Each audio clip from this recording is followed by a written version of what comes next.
Good morning guys, সময় বাজে সকাল 8টা।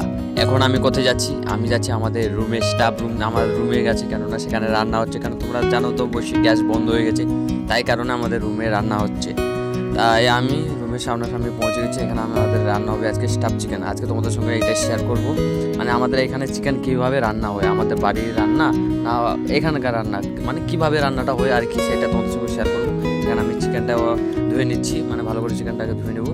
তারপর চিকেনটা ধোয়ার পরে মানে আইস হয়ে চিকেনটা, পুরো ফ্রিজে ছিল না, কাটা কাটা মানে কেটে তাকে ফ্রিজে ছিল। তারপরে ধুয়ে নিয়ে এসেছি। তারপরে হলুদ, তারপরে এখানে একটা মশলা দিবে, মানে মশলাটা হচ্ছে কি, সেটা পুদিনা, তারপরে কাঁচা ঝাল, মানে সব কিছু মশলা মিক্স করে এটা মানে চাটনি টাইপের আর কি। সেগুলো আমি হাতে দিয়ে একটু ভালো করে মানে দোলে মোলে করে নিচ্ছি আর কি, মানে ভালো করে মিক্স করে নিচ্ছি।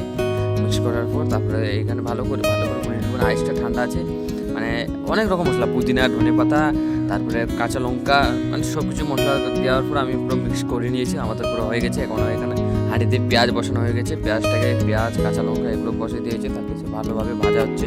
তারপরে এইটা হচ্ছে, এই মশলাটা আমাকে ভালো লাগে না, মানে এই মশলাটা দেওয়া হলে না পুরো তরকারিটা পুরো খারাপ হয়ে যায়। দেখতে পাচ্ছি এই মশলাটা, সেই মশলাটা দেওয়া হয়েছিল কি ওই নারকেল, কাঁচা ঝাল, শুকনো ঝাল, মানে কথাটা মিস্টেক হচ্ছে, একটু ম্যানেজ করে নাও।